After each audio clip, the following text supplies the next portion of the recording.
Missy, and one of my favourite things to do is read my books whilst my owner is out.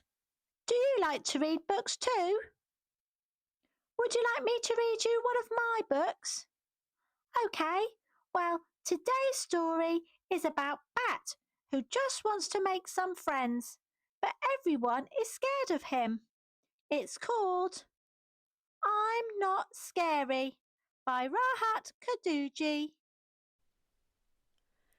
Deep in a forest, in a gnarly old oak tree, lived a lonely little bat.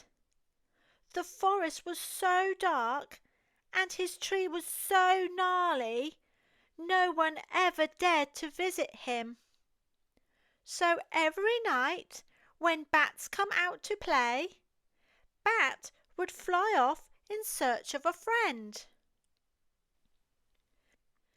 He'd swoop from house to house across the forest, but the other animals were terrified when they saw his shadow. "It's a monster!" squeaked the mice. "Hide!" cried the squirrels. Beaty the little bear peeped out nervously. "I bet the monster eats bears for breakfast," she said, and Bat would fly home again, alone. Back in his cosy home, Bat would cheer himself up by baking. He just loved making delicious things to eat. Night after night, he'd bake cakes and pies and buns for visitors that never came.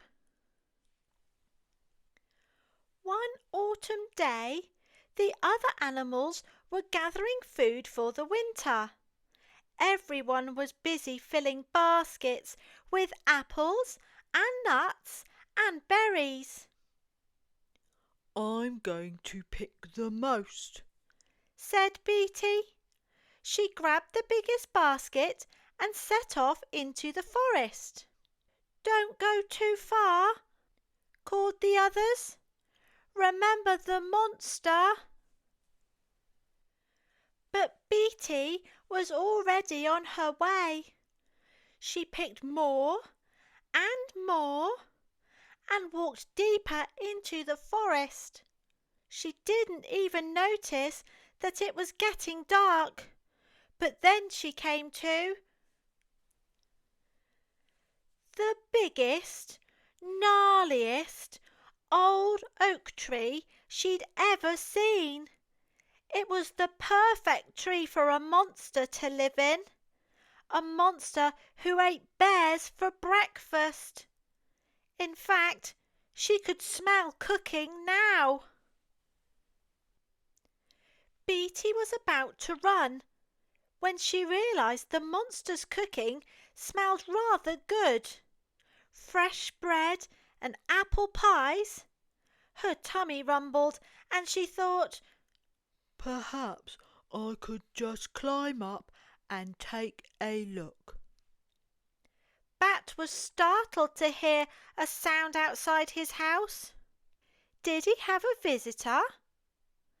Then a huge furry paw reached through his window. Bat squeaked in fear. "Eek!" "The monster!" cried Beaty, and she tumbled down with a bump. Then a voice called, "Are you all right?" and a tiny little bat fluttered over her head. "I was running from the monster," said Beaty. Bat sighed. "I wish they'd stop saying that about me. There isn't any monster. There's only me. No one ever wants to be my friend. They're all too scared." "I'll be your friend," said Beaty. She was wondering what they could play when Bat asked, "Do you like baking?" Next morning, Beatty's friends were very worried. She'd been gone all night. What if she'd met the monster? They raced through the forest, following her paw prints. "We're coming, Beatty," they cried. "We'll find you. We'll save you." Suddenly, they spotted Beatty's basket and all the food she'd gathered. This must be the monster's house, and they could smell cooking. "The monster's eating Beatty for breakfast," cried the mice. Fox banged on the door. "Monster, give us our friend back." Then everyone howled and squeaked and made such a hullabaloo they didn't hear the window open. Out peeped Beatty's head. "Beatty, you're safe. We thought you'd met the monster," "I have. said Beatty. In fact, he's coming down right now to let you in." The animals gasped and then laughed. "That's not a monster. That's a tiny little bat." Bat looked at the crowd of animals and smiled. "I think we're going to need a lot more cake." So everyone crowded into Bat's house, and together they baked and laughed, and Bat shared his best recipes. That night, and many nights after, the animals feasted by the beautiful, gnarly old oak tree.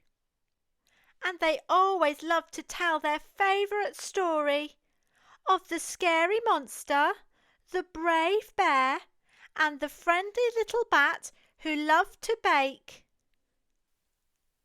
That was a great story. I hope you liked it. I did. Missy, I'm home. Oh, I've got to go, but I'll see you again soon for another story.